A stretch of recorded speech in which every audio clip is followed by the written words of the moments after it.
The ending of this show got me. It was heavy. It was heavy. It really put the cat amongst the pigeons. Yeah. And I don't know which of those things I was. I don't think I was the cat. I think I was a pigeon. I don't think we were any of the above, honestly. Were we the baby? No. Crying a lot. But this show, Hellbound, it really did take us away. It took us to this different place. This place that people often don't want to think about, where the world is falling apart, where fascism is coming in. That's a good point. Because the thing about fascism is people get it mistaken and misunderstood. It's not a right-wing thing. Fascism is not really right-wing. It's authoritarian. Yeah. It's nothing really to do with the left and the right, because there have been left-wing fascists, just like there have been right-wing fascists. Yep. And people get that wrong, but this show kind of did show that in a way which it wasn't about politics. It was about power. It was. And at the end of the day, what is politics but power? It's a game of power, guys. You know? And before it was religion, and now it's states, and there's that separation of religion and state. But with this, again, it's like you're putting the two together. They and you're having one power, one source, an undistributed power that is unfettered, unchecked. And that is what this show was about. Responsibility and unchecked power. Yeah. Hey, NarendraTheComic here. NONSENSEI. Yes, and right now we're doing our review of Hellbound. Now, the fact of the matter is, I could talk for 10 hours about this show. Yeah. You could probably talk for 20 hours about this show. Yeah, honestly, the more you think about it, the more questions arise, the more you want to answer those questions yourself. You want to share it. We want to share it with you guys, but we just don't have the time. We don't. That's just how it is. We don't have the time, but we'll kind of discover bits and bobs about this show right now, talking it through. And number one, I'll just get this out there. The acting was superbly done. Yeah, guys. The acting, it left me kind of breathless. Not in the way that I didn't have words, but like there was no breath in my lungs because of how much I was feeling. But each of the characters, not just the good guys or the bad guys, like everybody, the atmosphere of this world was so well presented. It felt so real.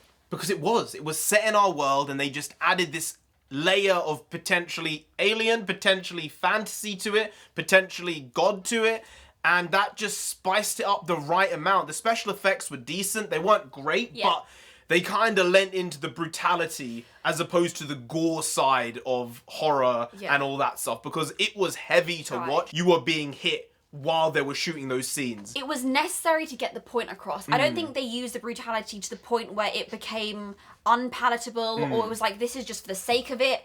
Everything was well thought out. And these Shadow Hulks, I don't know what to call them. Good, I like it. These arbiters of hell, they kind of look like the Hulk, but like shadowy and ashy. So we'll call them, you know, Hell Hulks. Tentacle Hulks. Oh, they did have some tentacles, you know. It's anime Hulk. Yeah, I guess. Hentai Hulk. Maybe don't use that one. But they were just on the edge of believable scary. The CG was good enough. It didn't have to be bonkers good. It didn't have to be unbelievable. But you watched it and you thought, ooh, I kind of think this could be real, you know? Yeah, it just tapped into that edge of the imagination where your own mind filled in the gaps where they were in the imagery, and it felt even more terrible. And I think that was something they did with this in terms of letting the audience fill in the blanks, especially with the magic system. It was so open, loose-ended, anything goes kind of, with a very unrigid structure to it. Yeah. And it let the audience just think, wait, what is happening? Yeah. What could happen? What can't happen? And there are very few things that can't happen. Yeah, I think it also did this great thing where it really lent on the personal experience of the viewer because there were so many unanswered questions about whether it's divine, whether it's not divine, whether it's just humans trying to make sense of it, that whatever you think as you were perceiving it, that sort of came into fruition for you as you were finishing off the show. Oh, also, I don't think we said it. The point of the show and what the show is about is essentially the world is the world that we live in, but there's been this circumstance and understanding now by a cult leader, essentially, that God is punishing humans for their sins. And you learn as the show goes on, spoilers, big spoilers, ding dong, spoilers. You learn as the show goes on that maybe the cult leader is, you know, just a traditional cult leader. Yeah. Doing everything for power, not really wanting to change the world for the better, but trying to change the world in their image. That kind of leads to fascism becoming the way of the world in some weird, wacky way, SS type shit. Yeah, there was a real, spy on your neighbor. There was this almost class system that was unofficially instated where the sinners deserved to go to hell and clearly have done something wrong, and these individuals and these organizations would root out why they were going to hell and why these decrees from the divine have happened to them. Yeah. And then everyone else is like a A-class citizen who apparently have no sin. If you live by the rules of the new church, right? And it was kind of scary to watch because you really see how fickle society is. Yeah. It doesn't take much to fall apart. And I think we've seen it over the past few years. A couple of bad things happen and bam. Yeah. There's protests. Bam. On a worst case, there's riots. Bam. On an even worse case, there's murder. Yeah, guys. And it can happen so quickly, and the veil of society can be pulled away at an extraordinary speed if you're not paying attention and you're not at the wheel.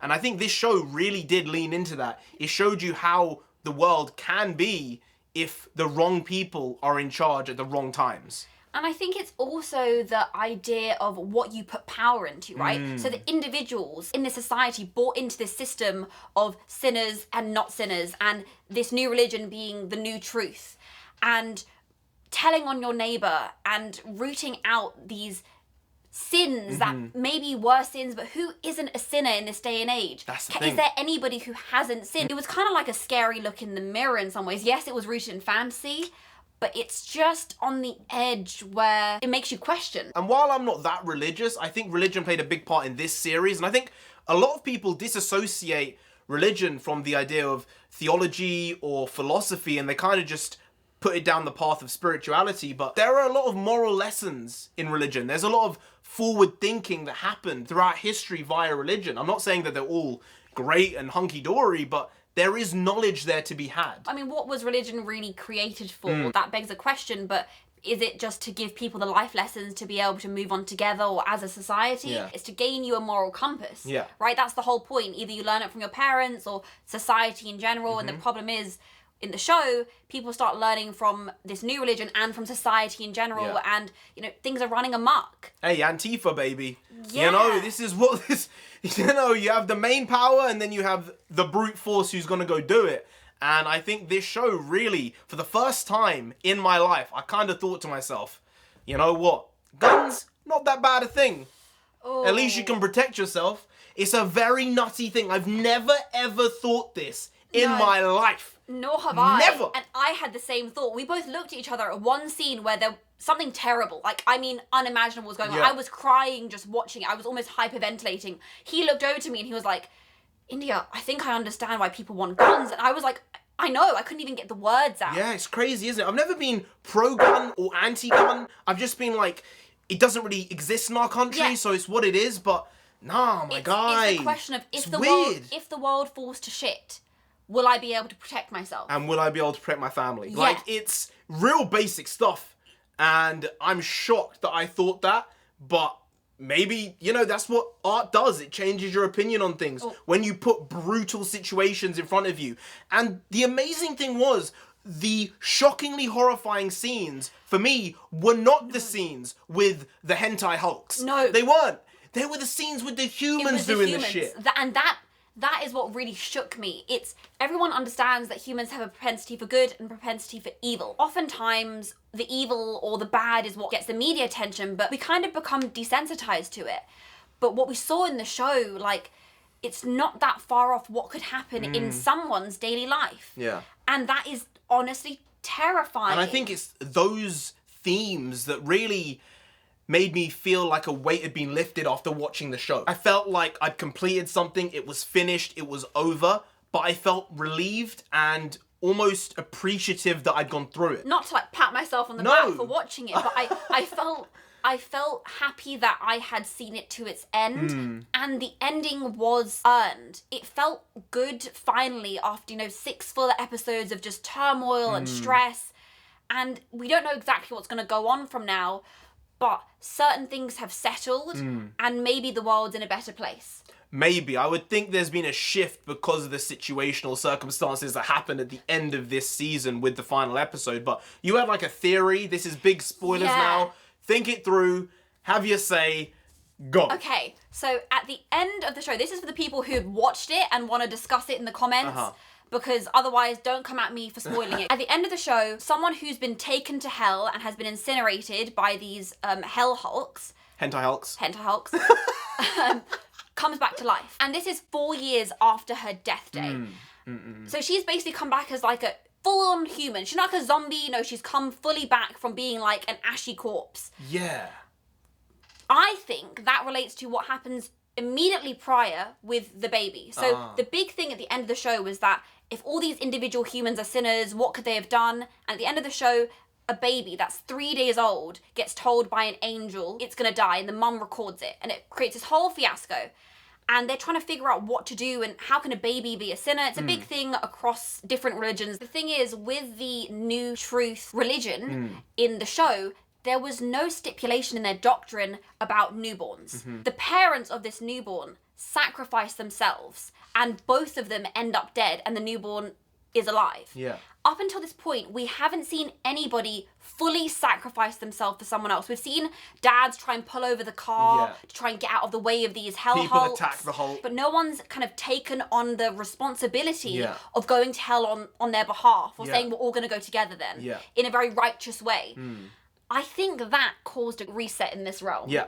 And that this show of humanity and great sacrifice has reset the system so that the people who previously were in hell now have been given new life. If it was from God, maybe this God needed a show of good faith from humanity to set the scales straight again, and also to readjust the system where it had been imbalanced, with some humans being worth more in society as non-sinners and some being sinners who are being hunted down. Suddenly everyone's pulled back on an equal again, right? I do hope it is God-based and religion-based rather than potentially alien, because there was a moment where you kind of thought to yourself, oh, these bodies are now deemed as non-human, so why exactly would they do that if there's not aliens involved somewhere down the line? So who knows? Season 2, there might be aliens, zombies, and God.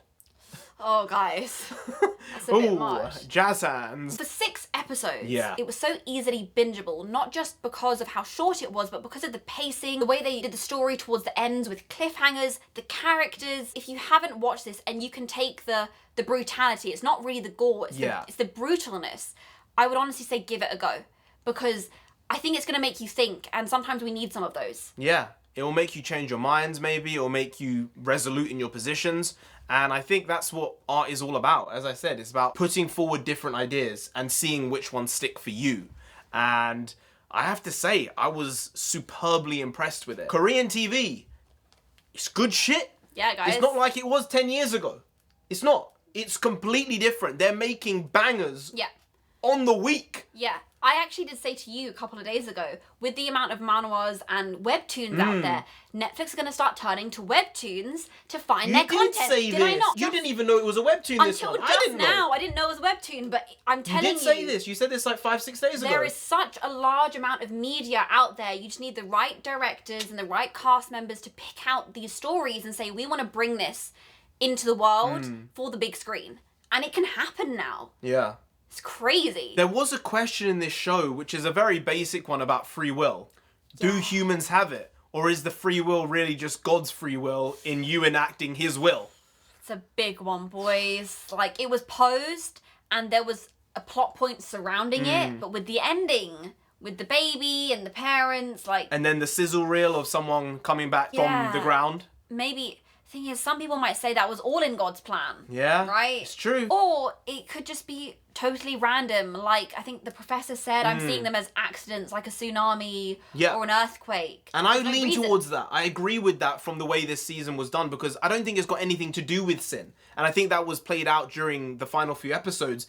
It's literally just you're being taken and that's it. There's no right or wrong. There's no this or that. It's... This is what's going to happen. You've been told it's going to happen. Get your affairs in order. Almost like that, right? Yeah. It's oddly Korean, actually. I think one thing we did see during the show was when people did receive this decree that you're going to die in 10 days, 5 days, 3 days, 20 years. 20 years for one of them. You really saw how it affected different people's lives. One of the people said, I just want my kids to be safe and well looked after. That's my one priority. Actually a great opportunity for me because it means I can provide for my kids, which, you know, is one of the craziest things I think I've heard. I would never have had that perspective. It's better if I just die. Yeah. My kids will have a better life. It's one of those ones where when the line hit, I kind of lost my breath a bit. It was so rough, but individually there were so many different characters, and the way in which they dealt with the conundrum of knowing when they're gonna die changed their trajectory maybe.